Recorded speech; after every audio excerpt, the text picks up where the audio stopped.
Buenas noches, amigos, amigas. Esto es El Espejo de Canal Capital.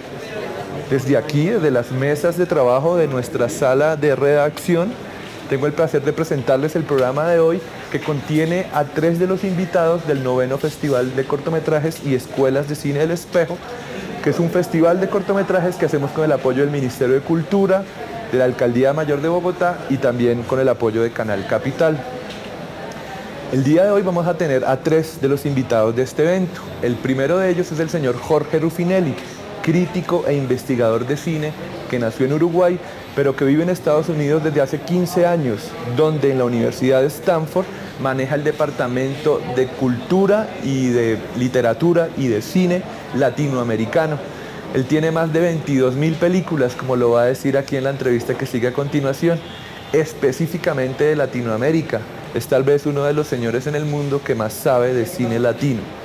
El segundo invitado que van a ver ustedes aquí el día de hoy, una especial entrevista, es el señor Víctor Gaviria, muy bien conocidos por todos los que nos gusta el cine en Colombia, que ha realizado alrededor de 8 cortometrajes y 3 largometrajes. Sus 3 largometrajes son Rodrigo de No Futuro, La Vendedora de Rosas y Sumas y Restas.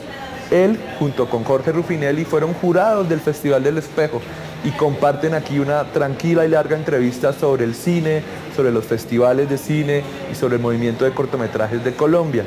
Finalmente, el día de hoy vamos a ver a Johnny Márquez, invitado desde Venezuela. Él maneja ya el Festival Binacional de Cine, que es una iniciativa muy interesante que pretende mostrar el cine de Venezuela y de Colombia en ambas ciudades fronterizas, en San Cristóbal y en el Táchira. El Táchira es la ciudad venezolana y San Cristóbal la ciudad colombiana, y allí en esas ambas ciudades se hace ese festival de cine donde se ven películas de los dos países. Además, él maneja la Maratón Iberoamericana, que es algo muy parecido a la Imaginatón que hay aquí en Bogotá, que es una especie de concurso para la realización de cortometrajes. Eso es. No más carreta por hoy, los dejamos pues con Jorge Ruffinelli, Víctor Gaviria y Johnny Márquez. Cualquier información de cómo siguen estos programas y los próximos que ya van a venir con la descarga de cortometrajes, los próximos que van a venir con los especiales del Festival de Cine de Cannes, es muy fácil, elespejo@gmail, canalcapital.go.co. Cordial saludo. Yo un poco como los gatos espero vivir 7 vidas, y mi primera vida fue en literatura, que sigue siendo, ¿no? Profesor de literatura, lector, más que profesor, porque no creo que yo profese nada. Soy lector de literatura. Y después, en los últimos 15 años, cine. Uno vio cine siempre, desde que era niño, pero el dedicarse al cine como un objeto de estudio o de verlo con una cierta seriedad y escribir sobre cine, eso ha sido mi segunda vida de gato. El gato montés. ¿Y las otras 5? Las otras 5 vendrán en el futuro. Yo soy muy liberal en el sentido de que nunca trato de imponerle a otros las fórmulas que he tratado de imponerme a mí mismo, ¿no? Pero si fuera alguien como yo, digamos, le diría, debes tener disciplina. Yo en los últimos años he escrito sobre 2.500 películas latinoamericanas, además de ver muchas más y no haber escrito sobre ellas, o de ver películas suizas, alemanas, norteamericanas. Pero para poder escribir un artículo por día, por breve que sea, hay que tener una cierta disciplina. Y algunas veces yo recuerdo, en ciertos momentos estoy tan cansado que escribo sin saber que estoy escribiendo. Y al otro día leo lo que he escrito para ver si tiene algún sentido. Y me doy cuenta que escribo mejor cuando estoy totalmente dormido. Bueno, a raíz precisamente de estas 2.500 películas, más o menos, siempre hablábamos de, bueno, voy a hacer una enciclopedia del cine latinoamericano. Pero esa era como la fórmula fácil para explicar lo que yo hacía. En realidad, de esas 2.500 películas, que son como 7.000, 8.000 páginas, han empezado a salir libros.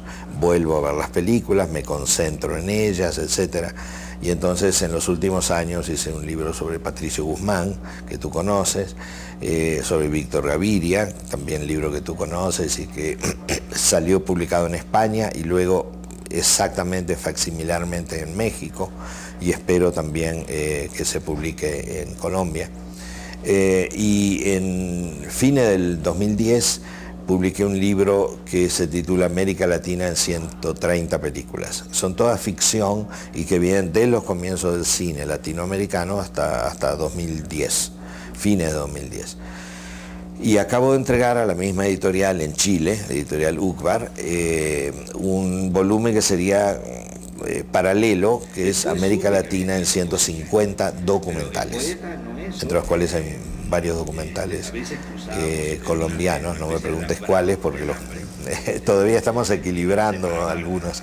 Justamente son libros estos dos de América Latina que no repito autores. Si elijo una película de un director, por más buen director que sea, ya no puedo poner una segunda, para que haya una diversidad. Digamos, la obligación que tiene todo profesor en Stanford es enseñar 4 cursos en el año, 4 cursos de 10 semanas cada uno.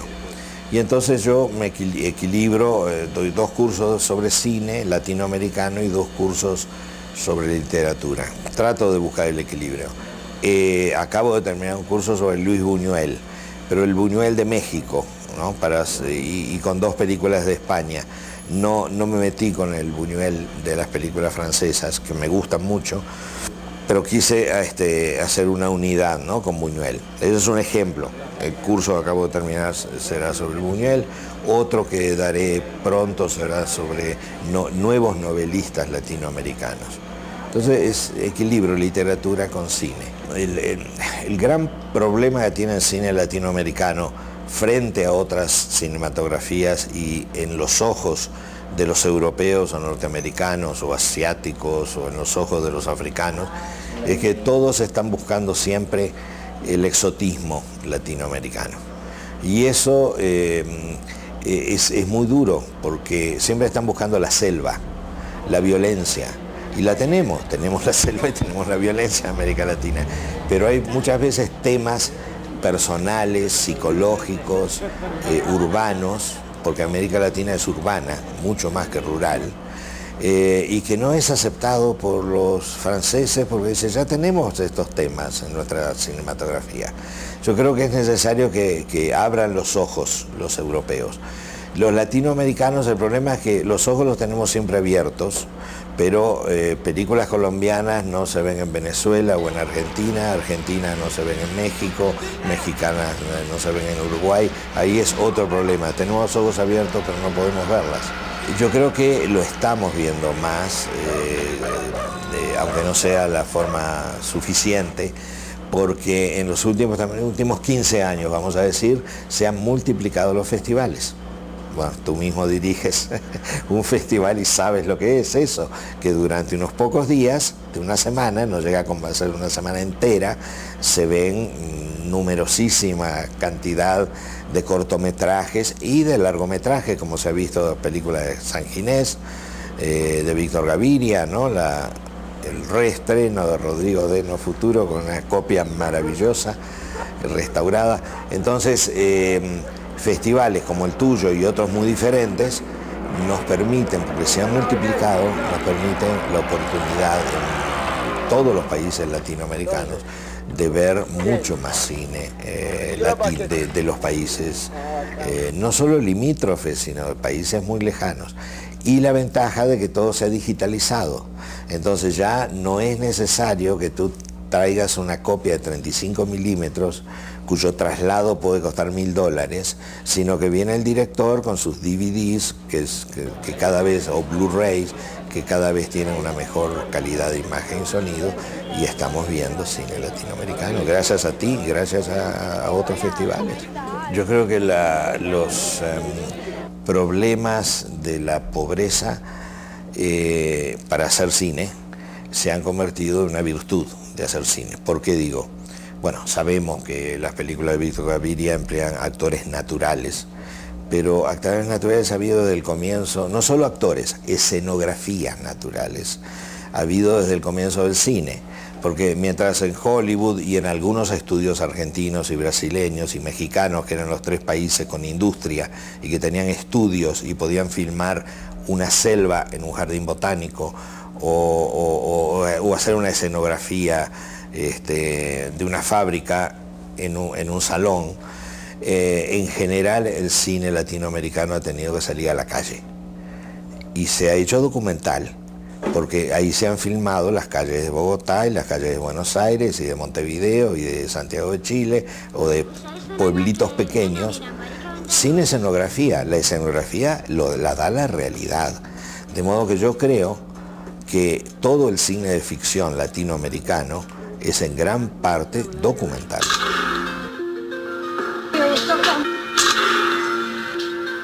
Yo estoy enamorada, pero ay, pues puta. Como los quiero, no puedo olvidar, así pues puta. Muy bien, como los vimos en tandas, ¿no? No lo vimos todos juntos porque sería rompernos la cabeza. Uno, y después con los otros 2 jurados, mi sensación era compartida, es decir, y la de ellos compartida por mí, en el sentido de que hay algunas tandas o algunos grupos que tú no sabes por dónde va esta inquietud del cortometraje, etc. Pero en una de los grupos de cortometrajes era extraordinario, una película tras otra, era maravillosa. Y después fue muy fácil, yo creo, para este jurado determinar las categorías, porque uno decía, bueno, actuación, tal, sonido, tal, música, tal, porque coincidíamos, ¿no? Las películas tenían sus virtudes, los cortometrajes tenían sus virtudes, que dijimos, bueno, le damos todas las categorías, porque nos gustó demasiado.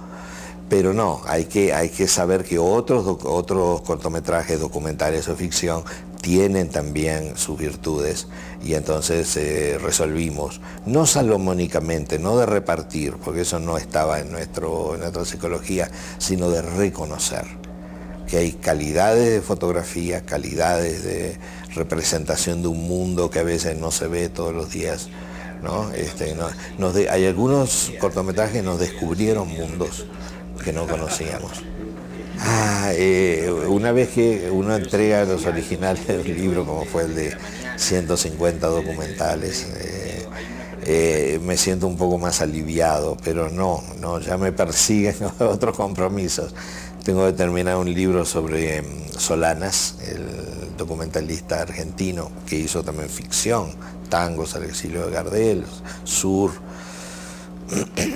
Un libro que estoy debiéndome a mí mismo y a la editorial, a la Filmoteca Española. Ese libro me va a ocupar buena parte de julio y agosto. Ya tengo como una agenda. Y después estoy esperando que se concrete una invitación que ya me han hecho, pero que no me... Y la fecha va a ser fines de agosto, que se concrete en decirme cuántas charlas quieren que yo vaya a dar, porque voy a inaugurar la cátedra de cine en la Universidad Latinoamericana. Esto es una rareza. Es una universidad que está en territorio de Brasil, donde se junta Brasil, Paraguay y Argentina. Pero es una universidad que el expresidente Lula apoyó la creación y que todavía se está construyendo, aunque varias disciplinas están funcionando. Y la de cine creo que también está funcionando, pero nunca se ha inaugurado. Y es Universidad Latinoamericana, no brasileña, aunque esté... Incluso sus autoridades son latinoamericanas. El rector será brasileño, pero el subrector es de otro país. Y los profesores tienen que ser obligatoriamente de países latinoamericanos y un porcentaje pequeño brasileño. Entonces, eso para mí, estoy muy entusiasmado en ir a ese lugar y conocer lo que sería al fin una universidad latinoamericana. Es la ciudad, son 3 ciudades, porque ahí se juntan. Se junta Brasil y donde están las cataratas, que nunca he visitado. Es en la misma frontera de las 3. Entonces sería injusto mencionar la ciudad brasileña porque es para los 3 países, y bueno, los 3 países porque ahí se juntan. Cruzas la calle y estás en otro país. sino porque es para toda América Latina. Yo creo que sí, ya hemos hablado de tu iniciativa, tu propósito, mi invitación a que vengas a Stanford, y espero que no se olviden de mí, estar en otra de las, en el futuro, acompañarlos, no necesariamente como jurado, ¿no?, sino como veedor de cine, espectador de cine. Me encantaría volver.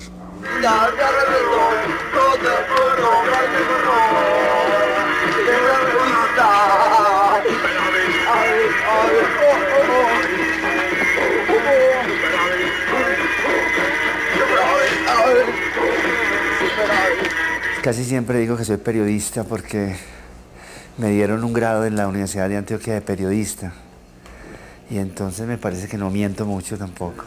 Empecé a escribir poesía cuando entré a la Universidad de Antioquia con un hermano mío. Nosotros hicimos un taller de poesía cuando estábamos bastante jóvenes, teníamos 19, 20 años. Hicimos un grupo de poesía que se llamó Nicanor Parra, un taller. Tenía la característica de que no teníamos maestros, sino que nosotros mismos nos criticábamos. Cuando entré a la universidad, entonces entré rápidamente a conocer a los poetas de Antioquia, Elkin Restrepo. Me volví parte de esa revista, ¿cierto? Entonces la poesía siempre ha sido algo que me interesa muchísimo. No sé, la poesía te dice unas cosas que las otras artes no te dicen, aunque es muy difícil encontrar un gran poeta. O sea, a veces se pasa uno 1 año, 2 años sin encontrar un folleto de poesía que realmente te trastorne la cabeza. Y el cine, cuando empecé a hacer cine, realmente yo no sé por qué me di cuenta que los poetas son muy, muy agresivos. Recuerdo que en Medellín había unos grupos enfrentados muy duros, uno que era liderado por Juan Manuel Roca y otro liderado por Acuarimántima, por Elkin Restrepo. Entonces uno, por ser de un grupo, era criticadísimo, hermano. Esta gente, cuando yo me encontraba con ellos, estos manes lloraban pidiéndome que no volviera a escribir, que yo era el peor poeta del mundo. Y yo, que era joven, pues, y tonto, y pues soy una persona más bien muy ingenua, pues no sé, me desanimó tanto esa recepción, pues, de la poesía, que dejé de escribir. Y me metí a hacer cine. Y entonces dejé de escribir. No es que dejara de escribir, sino que yo escribía para mí, tomaba notas y cosas. Pero entonces decidí que quería hacer cine. Entré en una comunidad de personas que no se creían, pues, los niños terribles de la humanidad. Encontré unos colegas más sencillos, encontré el cine como un arte de grupo. Me encantaron todos esos oficios que se reunían en torno a una realización de una película. Y entonces he estado, después del cine, pues de todas maneras trato de escribir. No soy periodista realmente, sino que de todas maneras al cabo del tiempo me doy cuenta que las películas que yo hago, ¿cierto?, o que he hecho, Rodrigo de la que estamos haciendo ahora de La Mujer del Animal, son grandes crónicas. O sea, es como si estuviera escribiendo un libro de una crónica, digámoslo. Investigo, o sea, la crónica es un género maravilloso en donde tiene un elemento de que el lector sabe que eso ocurrió, y que por lo tanto no te van a engañar en inventarte, pero de todas maneras la construcción de la crónica es igualmente poética, literaria, o sea, tiene todos los recursos, digámoslo, de la ficción, pero de todas maneras o sea, soy un cineasta como de realismo, de realidad, en el sentido de crónica. Eso ocurrió, yo no me lo estoy inventando. Tío, sacaron a Johncito ahora de la casa, hombre. ¿Cómo así, hombre? Tío, me fungí sin placas. Se lo alzaron ahora por la tarde, me quedé piedra, weón. Ay, ese es un huevo, hombre. Ayer que le dije que se abriera y no le dijera a nadie para mí. Sí, se iba, hombre. Qué man muy cabeciguro, man. Ese man que mató un tombo, hombre. Ay, María. Entonces me está más tripado que ni fue. Que vaya, ¿sabes qué, hombre? Vamos más bien para adentro. Sí, para mí también fue impresionante. Yo me senté a verla ahí en el pasillo. Y como era la copia nueva, ¿cierto? Como hace rato no vemos nuestras películas en pantalla de cine, sino que siempre la vemos en monitorcitos, y era ese encuentro otra vez con el cine, otra vez con esos personajes gigantes que están en la pantalla hablándote, mostrando todo. O sea, cuando son personajes que son de realidad, y cuando se les ha hecho una dirección de arte y se ha trabajado con ellos, pero la realidad está todo el tiempo hablando en 35 milímetros en la pantalla, es el triple el efecto. Vos ves la verdad de lo que son, sus actuaciones tan hermosas. Y yo creo que la película, cuando la hicimos, pues digámoslo, no tratamos de botarla toda, o sea, de meter todo ese mundo de comienzo a final, desde sus mamás, sus hermanas, sus calles, sus terrazas, sus tiendas. Entonces todo ese acumulado de pequeños detalles de realidad al final te impactan como si estuvieras viendo, como si tuvieras la experiencia de haber visto un mundo, ese mundo de los barrios de Medellín.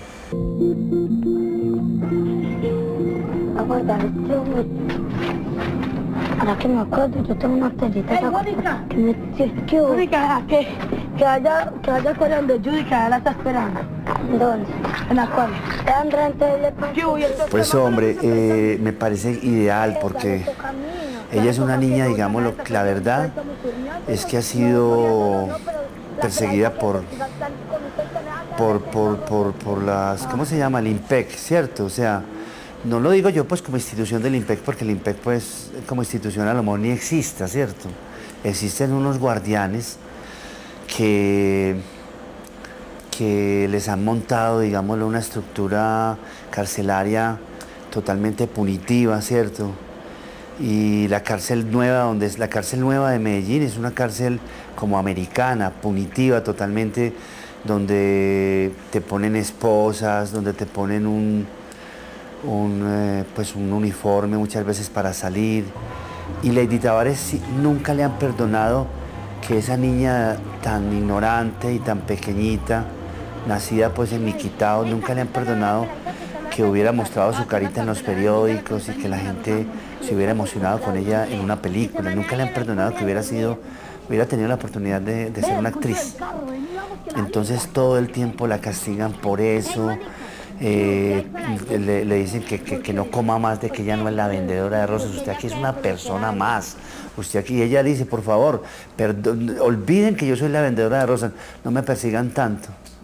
Y yo creo que la única manera que el IMPEC y toda esa gente podría un poquitico pues como atenuar esa persecución de ella es a través de los periodistas. Les tienen pánico a los periodistas. Cuando Pirri fue, o sea, incluso ya evitan mucho que los periodistas vayan a verla porque no les gusta. Esa es como quien dice la herramienta ella para defenderse. Entonces me parece muy bueno que entre todos, que lo hagamos sistemáticamente en un proceso continuo, en donde se esté visibilizando. Y yo creo que ella va a cumplir 10 años, yo creo que ella... Pues mira como la castigan a ella no le permiten redimir tiempo.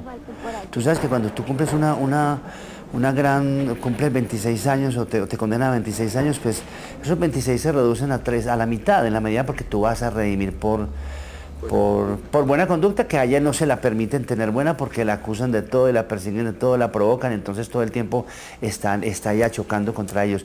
Y además no le dan estudio y no la dejan trabajar. Entonces ella está pagando la condena en tiempo real. O sea que es un castigo inconcebible, pues aquí nadie lo paga, todo el mundo está en casa por cárcel. Los grandes asesinos pues están en casa por cárcel. Es muy injusto y es un país arrogante que castiga a los débiles. Los quiero hasta viejitos, que pasen buena noche, güey. Bueno, pues, chao, sí. Pues, mi viejo. Chao, negro. Venga, lo voy a comprar esta finca. Se está embalado por plata. Yo le compro ese hijo de puta de contado, marica. Sumas y restas, pues digámoslo, como que pagamos, digámoslo, el tributo a la memoria de hablar de esos años. Entonces muchas veces yo me encuentro por ahí como pensando en películas de narcotráfico, un poco también como respondiendo a todo lo que se está dando en televisión, y de pronto me acuerdo que yo ya la hice. Ay, puta, yo ya hice esa película, pero no tengo que hacerla, ya la hice. ¿Sí me entendés? Entonces digo, afortunadamente. Y a pesar de que no es digamos lo que no es la película del capo mayor y que no, de todas maneras tiene muchos elementos. Yo pues me siento muy tranquilo del trabajo que hicimos. Es un trabajo que que tiene muchas huellas de lo que fueron esos años y tiene mucho ese mundo, esa atmósfera. O sea, ese trabajo que yo trato de hacer de que las películas no sean solamente un cuento que comience y que se desarrolle y que termine, sino que sea un mundo, una atmósfera, sobre todo una atmósfera de pensar las cosas, de vivirlas, pues, de sentirlas, una concepción de la vida. Eso está en la película. Nos hemos demorado tanto, imagínate, yo a veces me despierto pues a mitad de la noche con la idea de que no he hecho una película en 10 años, weón, y me parece que sí, pero ¿qué pasó? Algo está mal, ¿cierto? Algo está mal. Yo creo que así somos todos en estos países, que a veces nuestros proyectos y nuestros sueños como que dan tantas vueltas y a veces les encontramos la salida, ¿cierto? Y tú tienes que, yo pienso que digámoslo, esa frustración de que te demoras 10 años hacer una película, tiene algo bueno, o sea, no todo puede ser malo. Tiene bueno que esos 10 años los has utilizado profundizando, investigando, o sea, que no es una película en donde abres un libreto y llamas a unos actores, sobre todo porque La mujer del animal es la historia que una señora me cuenta a mí. Y me la cuenta a mí y a Erving Gogel un día que Erving Gogel estaba haciendo una entrevista. Estábamos como quien dice identificando cómo era, digámoslo, la maldad en esos barrios, cómo era la delincuencia, cómo era la crueldad a la que los delincuentes sometían a sus vecinos. Entonces esta nos habló de su esposo, entre comillas, su marido, entre comillas. Ella es la mujer de ese marido que le decían el animal. Ella es la mujer del animal porque le tocó serlo. Ella no lo escogió. Entonces es una historia muy interesante de pérdida de libertad. Porque en general, digámoslo, la experiencia de la gente, digámoslo, de los barrios populares es una experiencia de pérdida de libertad, de personas que no tienen, digamos, los elementos para ir hacia el futuro, no han estudiado, o sea, cualquier salida se hace muy difícil porque tú no tienes los elementos, ¿cierto? Es como cuando uno trata de ir a recibir un curso y le exigen que sepa inglés y uno no sabe inglés y entonces no lo puede recibir. Así es esto, esta gente todo el tiempo está en ese sentido de pérdida de libertad. Entonces esta historia es una pérdida de libertad concreta y es una crónica de pérdida de libertad que se da delante de la familia y se continúa durante 7 años hasta que el delincuente es asesinado por su cantidad de pecados que comete, pues los otros delincuentes hacen fila para matarlo hasta que lo matan. Entonces queda ella y cuando están enterrando al tipo, todo el mundo, no sé por qué, empieza a decirle a los hijos que ella ha tenido contra su voluntad también, vivan los animalitos, viva la mujer del animal. Ella le tocó ser la mujer de ese animal. Entonces lo interesante es que imagínate que ninguna de sus hermanas, ninguna de las hermanas del animal, ninguno de los vecinos, de los primos del animal, todos vivían, digamos, en unos callejones de un barrio de invasión. Ninguno reconoce que ella fue robada por él. Él fue robada en una fiesta con escopolamina. Entonces ella se desapareció de la fiesta, todo el mundo dijo, pero esta es una estúpida, qué pelada tan estúpida, como que le comió cuento al animal. Se fue con el animal. El animal se la llevó para una finca, volvió para una finca de unos primos en las montañas de Antioquia, volvió, digamos, a los meses, y ella llegó al barrio como la mujer del animal y no tenía forma de escaparse. Pero eso es su secreto. Cuando yo le pregunto a todos los demás, la gente se ríe nerviosamente y dice, pero ¿cómo va a ser don Víctor si ella le tuvo 3 hijos? ¿Usted cree que no lo quería? Entonces, es una investigación interesantísima porque yo quiero mostrar, no solamente, digamos, lo que ella pues le roban su libertad, este tipo durante 7 o 8 años hasta que lo matan, sino que además todo el mundo de alguna manera era cómplice de eso. Va a ser como una metáfora, digámoslo, que yo no sé por qué tengo yo la esperanza de que como que haga evidente ese elemento que podría tener las películas de ese elemento ético que casi las películas, digámoslo, lo han perdido porque, digámoslo, los relatos no dejan reaccionar ni a los propios personajes de las películas, las violencias y las cosas no te dejan, digamos, esos momentos de pausa de reacción. Por lo que el personaje nunca se detiene a pensar y el espectador menos, entonces no sé, he estado mirando tanto como la posibilidad como de triangular, digamos, lo que es la violencia, en el sentido de que Por lo general, has visto que la violencia siempre la miramos como un victimario y una víctima, ¿cierto? Pero en la violencia siempre hay un triángulo. Hay un elemento, además de la víctima y el victimario, y ese elemento es el testigo. Muchas veces el testigo, cuando uno le enseñan, pues uno lee sobre cine negro, siempre está ese tercer elemento, que es el detective, el investigador como un testigo excepcional. Y un testigo que tiene la posibilidad de descubrir al asesino y a veces de impedir, digámoslo, el asesinato. Y si no lo impide, por lo menos lograr el castigo para el asesino, ¿cierto? Pero entonces, ese triángulo que es del cine negro existe, digámoslo, en la sociedad. O sea, es un triángulo que existe en la ciudad, que consiste en que hay unas víctimas en los barrios, ¿cierto? Y en todas partes, pero digámoslo, hay unos sectores en donde hay una enorme población que está sometido a la exclusión y a no tener cómo solucionar su problema de sobrevivencia. Y entonces todas esas poblaciones hay unos victimarios, ¿cierto? Están, por ejemplo, los paracos, unas organizaciones muy fuertes de narcotráfico, ¿cierto? Que intervienen a los barrios. Entonces el triángulo se hace entre esas víctimas que han perdido la libertad en los barrios, que tienen fronteras, no pueden pasar de aquí a allá, que les ofrecen trabajo y entonces los ponen a trabajar, como que los vinculan en unos contratos. Esa es una relación, digámoslo, dual, pero la relación del tercer elemento está ahí. ¿Cuál es la relación del tercer elemento? El ciudadano que está en toda la ciudad sabe eso, es testigo de eso y no hace nada. Entonces cuando yo muestro en la película a nivel de ese barrio, de ese animal, de esa mujer de él que se llama Margarita y de esos vecinos que han sido testigos, la metáfora se va a producir en todo el espectador y todo el mundo va a decir, ¿y entonces qué? ¿Vamos a estar sentados toda la vida?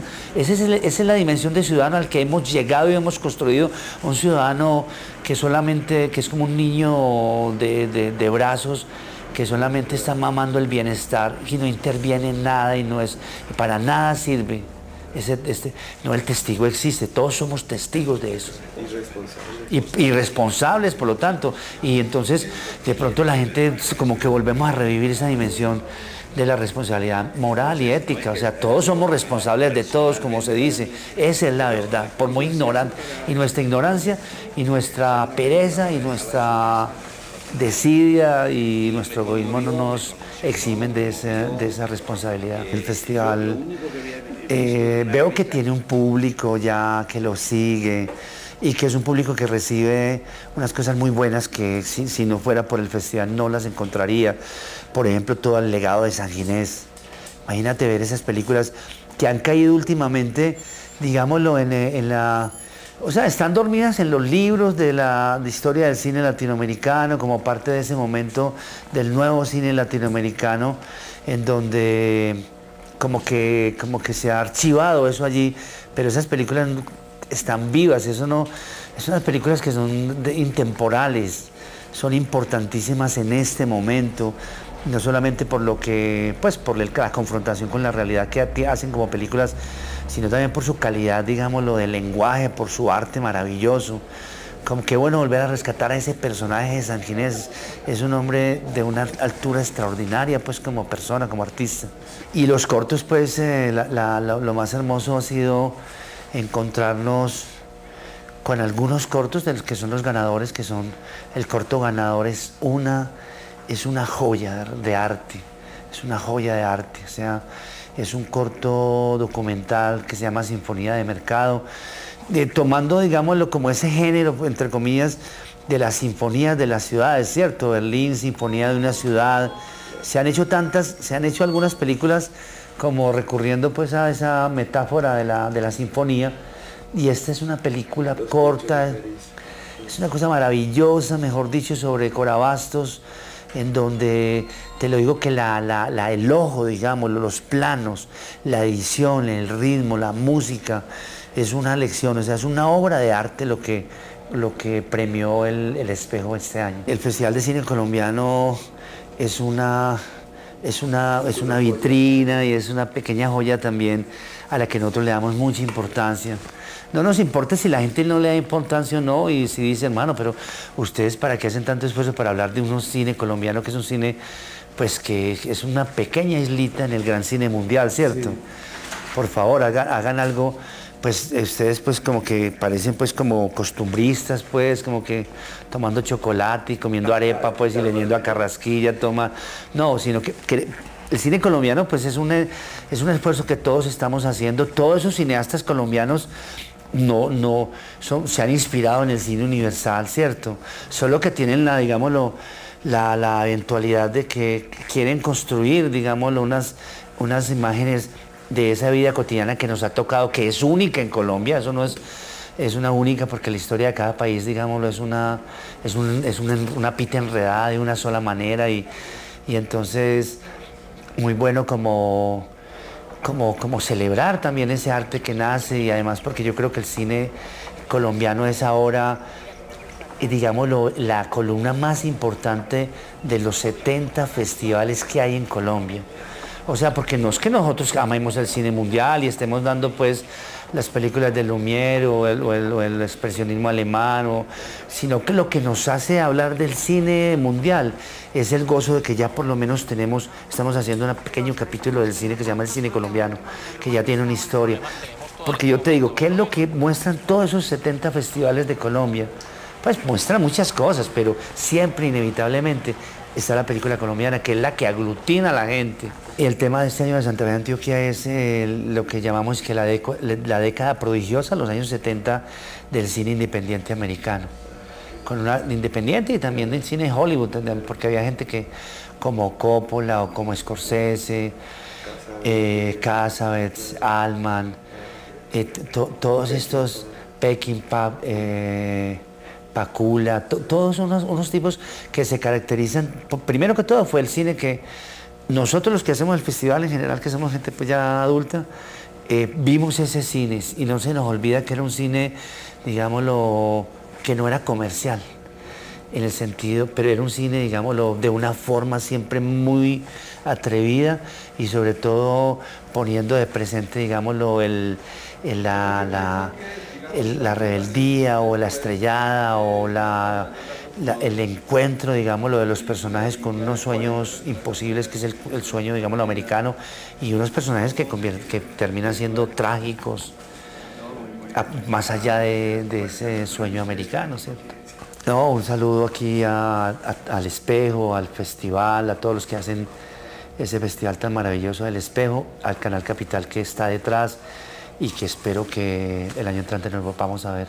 Mi nombre es Johnny Márquez, actualmente estoy encargado de la coordinación de medios del Festival del Cine Venezolano, es un festival nacional de cine que tenemos allá, y del Festival Binacional de Cine Colombia-Venezuela, además de otros 2 o 3 proyectos que tenemos un tanto intermitentes. La Fábrica Audiovisual, que es un simposio de estética y cine, un enfoque académico, el Maratón Atómico Iberoamericano, y otro proyecto que ya es muy local, muy de la ciudad de Mérida, que se llama Mérida Andando, son colectivos de artes en la calle.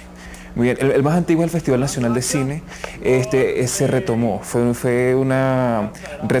retomó en el 2005, retomamos este festival que se hacía en los 80 y los 90. El festival era principalmente competitivo nacional, pero había muestras latinoamericanas. Vimos que la primera ópera, la ópera prima de San Ginés fue mostrada en Mérida. Tuvo como el apadrinamiento de lo que fue el festival, la Fundación del Nuevo Cine Latinoamericano en esa época, ¿no? Y por eso es un festival un tanto mítico, en el sentido de que se mostraba o se llevan las muestras de ese cine que se hacía en el Caribe. La primera cineasta de Martinica, San Ginés, se presentó ahí cuando era joven, y así sucesivamente. Mérida también organizó en el 68 el primer encuentro latinoamericano de documentalistas, ¿no? Que también es histórico. Y bueno, toda la atmósfera cinematográfica de esta pequeña ciudad de Venezuela, ¿no? Y bueno, en el 2005 retomamos este festival porque ya se estaban colando las primeras consecuencias de la ley de cine. Es decir, ya se estaban viendo que de 1 a 2 películas por año ya empezaron a verse 8 o 9 largometrajes por año. Hacer cine es muy complejo, requiere muchos años para hacer un largometraje o inclusive un documental. Se justificaba que hubiera un festival que celebrara los logros de cada año. Desde el 2005 hasta la edición de 2012 han sido 8 ediciones donde ha ido evolucionando. Los festivales, lo rico de los festivales es que cuando se consolidan empiezan a expandirse, empiezan a tener un espacio natural, un espacio propio, público propio. Y es fascinante porque se celebra a nivel nacional lo que se hace a nivel cinematográfico, ¿no? Se encuentra toda la gente en una atmósfera mucho más distendida que puede ofrecer Caracas, que es otro ritmo totalmente diferente. Y bueno, ese es el proyecto más antiguo. A partir de ahí creemos, es un tanto esnovista de nuestra parte, petulante si se quiere, que ha dado pie a que surjan otros festivales en el resto del país, ¿no? Inclusive creemos que ha influido un tanto a nivel del Estado, que también financia directamente, patrocina, organiza su propio festival. Colectivos particulares también organizan festivales temáticos, cosa que nos parece fascinante y donde Colombia es bastante vanguardista, donde hay una serie impresionante de festivales sobre diversos temas, ¿no? Como consecuencia de que tal vez otras opciones, digamos las institucionalizadas, no les permiten, pero es genial que se hayan organizado con ese fin, ¿no? de organizar cineforos alternos, festivales alternativos, muestras temáticas, etcétera, etcétera, ¿no? Bueno, a partir de ahí, la directora del Festival de Cine Nacional es colombiana, tiene mucho tiempo viviendo allá en Venezuela. No es que sea algo inusual, ¿no? pero se involucró arduamente con todo el gremio cinematográfico venezolano, que es bastante político, bastante proselitista, bastante gremial, ¿no? Por eso es que ha logrado tantas cosas, ¿no? Siendo un país con un medio cinematográfico tan pequeño, ha logrado consolidar bastantes cosas, ¿no? Inclusive esa ley de cine es anterior a la constituyente que realizó el presidente actual en el 98. O sea, es la única ley que se conserva de lo que es la Cuarta República. Gracias a un trabajo gremial de los mismos cineastas, ¿no? O sea, eso es un crédito que hay que darle al mismo gremio en hacer defender sus propias bases legales, que le permiten conseguir financiamiento eventualmente, ¿no? Bueno, como la directora es colombiana, siempre hubo esa inquietud, ¿no? Siempre hubo esa inquietud de qué se podía hacer en conjunto. Siempre estamos atentos a lo que ocurre aquí en Colombia a nivel cinematográfico principalmente, ¿no? Y bueno, surge este concepto de festival binacional. ¿Por qué en la frontera? Es como el ombligo, donde el punto natural, histórico, geográfico, que permitiría darle cabida a este concepto de hacer un festival binacional. Solamente sabemos de un antecedente de El Paso, Ciudad Juárez, El Paso, ¿no? Que es de cine totalmente independiente, ¿no? Y es el único antecedente que logramos conseguir, es decir, que estamos hablando de algo inédito y algo supremamente fascinante que tuvo mucha receptividad, ¿no? El concepto primordial con el que se arrancó fue 6 largometrajes colombianos y 6 largometrajes venezolanos, ¿no? Esta primera edición fue en marzo del año en curso. Fue una muestra bastante pequeña, pero tuvo una relevancia impresionante. Ya del hecho de que se acercara a la directora de cinematografía del Ministerio de Cultura, la señora Adelfa Martínez, con su homóloga Adelfa Lizarda, para discutir, para plantear qué políticas cinematográficas manejan cada país, las cuales son muy similares, ¿no? Evidentemente tienen puntos de divergencia, pero en lo grande, en lo estructural, en cómo es la recaudación para fiscal y en qué se invierte el dinero es muy parecido, ¿no? Es un gravamen para fiscal a costa de las salas de cine, la televisión por cable, etcétera, etcétera. Por eso es importante que siga proyectándose cine hollywoodense, ¿no? Para que siga financiando cine local. Igual las televisoras de cable y todo eso. Y el gran porcentaje, digamos que 2/3 partes, el 70%, se invierte en desarrollo de producciones cinematográficas, en películas, largos, documentales, cortometrajes, ¿no? Digamos que ese es el rango similar que tenemos, ¿no? Estamos hablando de 2 potes que están muy cerca, culturalmente, geográficamente, históricamente, ¿bien? Y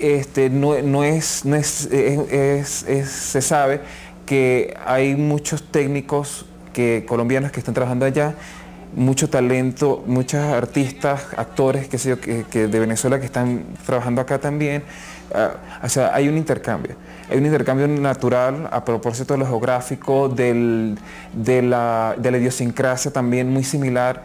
Y entonces, bueno, si hay intercambios, si hay flexibilidades económicas, políticas, sociales, digamos que esto es una iniciativa muy, muy particular de la fundación donde trabajamos para flexibilizar ese intercambio cultural que también es vital y también es necesario. Inclusive entre los entretelones fue que se logró que por primera vez instituciones dedicadas al turismo y a la cultura del norte de Santander coincidieran con sus homólogos del estado Táchira, ¿no? Bien, digamos que no descuidamos esa parte institucional y la idea es que se continúe el próximo año. Son 2 días en la ciudad de Cúcuta y los 2 días siguientes en San Cristóbal, bien. Eso lo hace itinerante, cruzamos la frontera. Tratamos de preparar todo eso, procurar todo eso. Hay un autobús del gobierno del Táchira que nos facilitó el cruzar la frontera, el proceso aduanero, etcétera, etcétera. Hubo bastante aceptación a nivel local, ¿no? Y bueno, por eso mismo nos quedó ganas de seguir con la segunda edición. Y con el mismo concepto por lo pronto, 6 películas colombianas versus 6 películas venezolanas, ¿no? Porque las hay. O sea, se puede hacer una selección de ambos países y bueno, que confluyen. La idea es como que dicen ponerse un tanto chauvinistas, ¿no? Que los colombianos defiendan lo suyo, los venezolanos igual, pero que se vean las películas, ¿no? Que se vean mutuamente, recíprocamente, a ver qué tan diferentes o tan parecidos podemos ser. Y bueno, y también fue un reto Cúcuta y San Cristóbal, porque no son ciudades que uno no relaciona con actividades culturales en general, ¿no? Pero la actividad, el primer experimento tuvo una reacción muy positiva y la intención en este punto es consolidar el premio que se ofreció, que las películas seleccionadas por el jurado para ser estrenadas comercialmente en el otro país. O sea, hay una película colombiana, Los colores de la montaña, que se va a procurar que se estrene comercialmente en Venezuela. Y del mismo modo, una película venezolana, Hermano, que se estrene comercialmente aquí en Colombia, ¿no? Evidentemente con las mismas condiciones regulares del estreno de una película, ¿no? Si no da taquilla, pues no da taquilla, pero si da taquilla, claro. Estamos tocando un punto bastante interesante, ¿no? De que no necesariamente hay que ser Hollywood para hacer taquilla. El Maratón Iberoamericano es el proyecto que no mencioné en un principio, pero es el que más he mencionado. Ese es el proyecto como más propio, en el sentido de que es el más elaborado, el que más le hemos dedicado a desarrollar conceptualmente. No es el más original tampoco, porque es una tendencia, o sea, cubre una tendencia de apropiación de la tecnología audiovisual, ¿no? Eso lo están haciendo en todos los estratos. Estos 2-3 días me he dado cuenta de que Bogotá es netamente audiovisual, ¿no? Tanto en Ciudad Bolívar, todos los que están haciendo los jóvenes por elevar la identidad local, tanto a nivel de mercadeo de las cadenas mediáticas que tiene la ciudad, ¿no? O sea, cada una quiere apropiarse de ese uso audiovisual, ¿no? Me hablaron que la Javeriana acaba de implementar un edificio netamente dedicado al medio audiovisual, ¿no? O sea, estamos hablando de una tendencia de que los jóvenes están pensando en audiovisual, ¿no? Ahora, y con el uso de los dispositivos celulares, portátiles, etcétera, etcétera, cada vez más accesibles. Me acuerdo de un libro, una entrevista que le hizo Jean-Luc Godard a Alfred Hitchcock, que cree que el cine se puede democratizar cuando el cine sea tan barato como un lápiz y un papel. Todavía no es tan barato como eso, pero está más cerca, ¿no? Y bueno, la idea es que se animen quienes tengan inquietudes con el audiovisual a hacer un plano secuencia de 1 minuto o un corto animado, con los software o los dispositivos tecnológicos que se tengan a disposición, ¿no? Hay software libres que te permiten hacer animados. Cuestión de que cada quien tome la iniciativa y sea muy autónomo y quiera contar historias maravillosas, ¿no? Sí, señor. ¿Qué tal le ha parecido El Espejo? Estupendo, estupendo. Subversivo, contestatario, urbano, totalmente alternativo, muy diverso, muy diverso. Repito, creo que congrega muchos aspectos de lo que es el audiovisual en Bogotá, ¿no?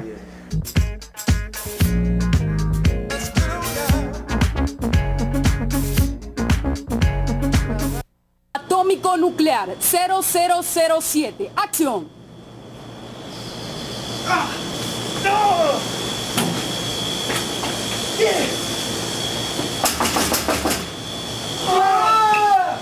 ¡Ya vamos, ya!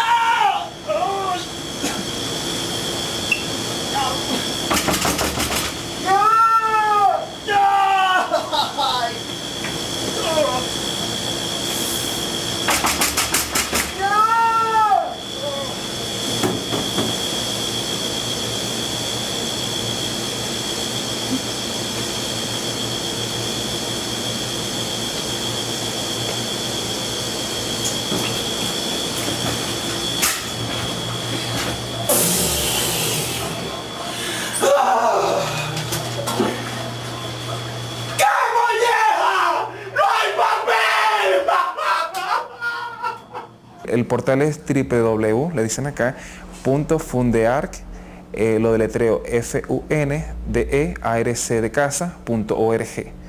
Estamos constantemente actualizándolo. La organización, o la fundación donde estoy, las siglas son Fundación para el Desarrollo de las Artes y la Cultura. Es una fundación netamente independiente que recibe ayudas de parte de la Universidad de los Andes, principalmente en infraestructura, y también recibe financiamiento por los proyectos tanto públicos como privados, ¿no? Bueno, hay una división mediática al respecto, ¿no? Y bueno, todo confluye principalmente en la pelea de las encuestas. ¿Qué encuesta le da más porcentaje de votos a quién, ¿no? Hasta los momentos la mayoría han sido a favor de Chávez, ¿no? Pero ha sido principalmente el jaleo de la campaña presidencial del uno como del otro, ¿no? De cada uno de los candidatos. Principalmente eso se siente en Caracas, pero igual ahí está la expectativa, ¿no? Por mi parte, lo ideal sería que se mantuviera la viabilidad democrática, ¿no? O sea, que esas elecciones del 7 de octubre sean como otras de cualquier otro momento y bueno, que los resultados sean respetados y bueno, que se mantenga el estatus democrático, ¿no? Sea quien gane, ¿no? Evidentemente, ¿no? Y bueno, ¿cómo afecta la política con la gestión cultural, ¿no? Mira, nosotros nos hemos mantenido, digamos que no al margen, sino plurales en ese sentido, ¿no? Digamos que por lo menos la competencia son películas de la Villa del Cine, películas independientes. Este año nos llegaron 3 coproducciones con Estados Unidos, cineastas venezolanos que están haciendo cosas en Estados Unidos y no tienen nada que ver con la ley de cine o SENAC, etcétera, etcétera, ¿no? Pero es cine, son películas. Y bueno, todo eso entra, ¿bien? Y del mismo modo, digamos que el asunto político no difiere o no interviene directamente con la gestión, con las cosas que nosotros hacemos, ¿bien? Y como ente cultural creo que los festivales que estamos haciendo pues, merecen continuidad independientemente de quien asuma la presidencia, ¿no? Claro, a nivel político duro, hay divisiones, hay desmoralización, ideológicamente se ha permeado muchas cosas.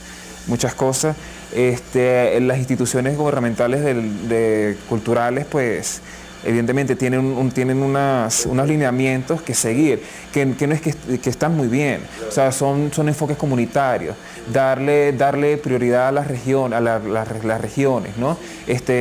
Tratar de implementar o de promover las gestiones culturales, por lo menos de cine, salas de arte y ensayo, municipales, regionales, comunales, ¿no? Que eso es excelente, eso es fabuloso. La Cinemateca tú llamas y tú pides algunas películas con esta temática, etcétera, etcétera, te atiende, ¿no? Claro, evidentemente hay un proceso burocrático, pero o sea, es bastante interesante.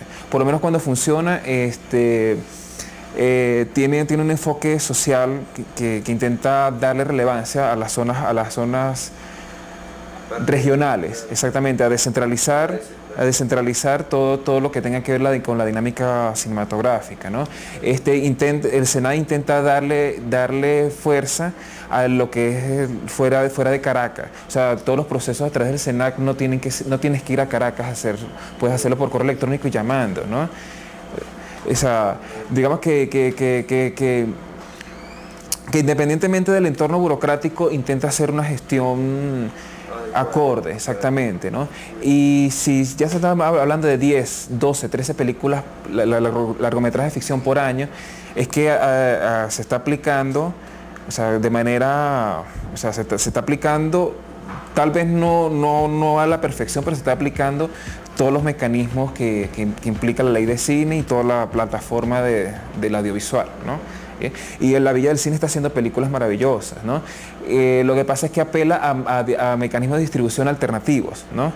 Bien, o sea, sí busca las salas comerciales, pero no es su prioridad. Su prioridad son las salas alternativas, las salas comunitarias que mantiene la Cinemateca, etcétera, etcétera, ¿no? Bien,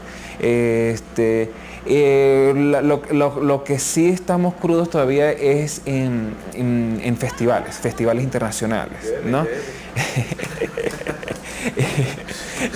No, en conjunto esas son películas que se quedan en el país, que tienen sus espectadores pero se quedan en el país, ¿no? Esa es como que dice todavía la parte más flaca de todo el espectro, ¿no? Porque estamos hablando de unas inversiones importantes de dinero, ¿no? Que dinero que no viene del petróleo, que es lo más fascinante, sino viene del mismo gremio, del mismo medio, ¿no? Encantado de estar en Bogotá en el Festival del Espejo, gracias a Canal Capital y a Cine Libertad por la invitación. Estaré atento a lo que hagan en Bogotá, porque Bogotá es audiovisual.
El siguiente programa es para mayores de 18 años. Puede contener escenas de sexo y violencia. Clasificación adulto.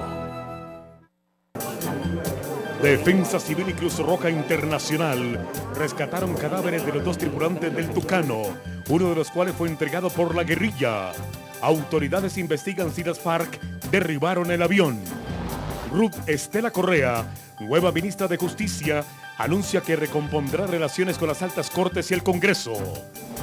El senador Eduardo Berlano le pidió perdón a los colombianos, pero sigue investigado por la Procuraduría por tráfico de influencias y embriaguez al conducir.